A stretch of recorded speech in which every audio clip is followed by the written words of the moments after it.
What was your perception after exploring the neighborhood? Well, my perception after exploring the Fairmount neighborhood was that the neighborhood was definitely divided into two different neighborhoods, the haves, so to speak, and the have-nots. Yeah. And one thing that is really evident in the community that is gentrification has had a huge impact on the community, and the older community and the black community is sort of pushed aside while you have this flourishing community of young professionals who doesn't even realize that their community is even segregated. Mm-hmm. Yeah, I definitely Agreed. saw. Yeah, I agree. There was like an old and a new Fairmount, and those two Mhm. were kind of at odds with each other instead of working together. And we talked about, as human service professionals, we could try and like mix them a little more. We saw the data that Fairmount was resegregating, along with a lot of other gentrifying neighborhoods, and that was kind of the opposite of what makes the city great. So, I don't know if anyone else. Yeah, I and know even it's- if, like some of the programs that's closer towards the Broad Street, which is the have-nots, if, those programs would kind of migrate themselves into the have part of the, neighborhood, then maybe we'll be able to mix, and then you'll have them helping each other, which we don't see how far that might get us, so. Yeah. I noticed a lot of the feedback we was getting on the Broad Street side of Fairmount was that a lot of people in the community felt that it was a upbringing community, and they really didn't feel as though they had a lot of needs for service, Right. human services like that was already being fulfilled. Versus the other side of Fairmount seemed to be neglected.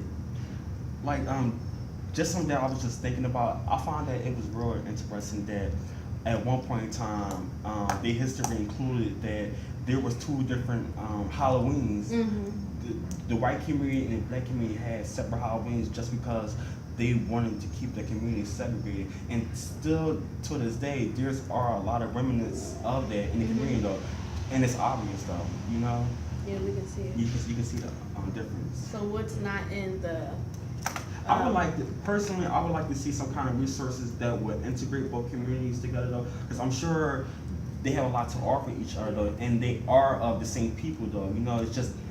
so there's I a noticed- program that's a multiracial program, but it's not in the neighborhood, that I think that maybe, Fairmont could duplicate that program, and they do housing, they do youth services, it's called the Esperanza House, that's up near, Hunting Park, Mhm. but it's multiracial, like they bring the community together. Right.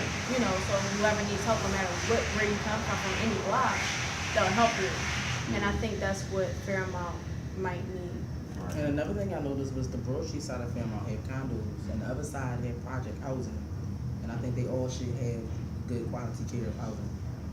Yeah, in my opinion, I think Fairmount is the only community, probably one of the only communities in Philadelphia where there is an obvious segregation in the community. You know what I'm saying though. Yeah. I don't think there's any place that So you can. close together. Yeah, and even if you look at the way the city's set up, the closer you get to the city, the more beautified the city gets, and the more so to speak money you see. You know what I'm saying though. Oh, and then you notice how, for instance, when me and Vicky went out there, we went into the good part of the neighborhood. The AA meeting was hidden, so it was in an unmarked building. So we didn't we were Unless told you by have some of the resources, you yeah, need and we people. knew, we asked Right.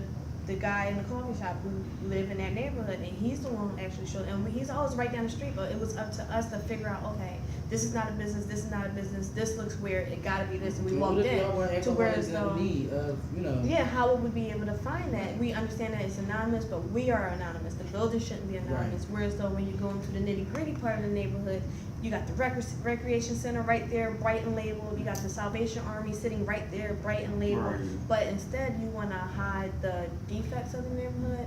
I think that's where You we remember can what come that? in. You remember what that guy said? I think he said, "Don't go past 19th Street." Yeah. Oh, was it Like 19th? 3 of them said Yes, that. yeah. Don't go past 19th Street. It was like 3 of them said that, but that's how we knew where that borderline was. Okay, Right. beyond 19th Street, it goes down. So, so you got the suburban side, and then you got the street side. Right. Yeah.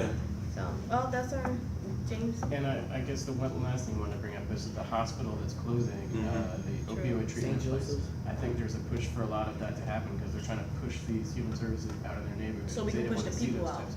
Right, and one thing we could do as human service people is be advocates against that type of change. So they don't wanna help them, they just wanna get rid of They them. wanna get rid of them, Mhm. to And bring in gentrify stuff that like- neighborhood. Like I think it's real weird that they have a parlor, ice cream Ice cream parlor for the dogs. In the yuppie part. So they basically That is saying so their dogs is more More important than human life. Right, you shut down the hospital to grow a dog parlor, so, okay. Alright, so, alright guys, I guess that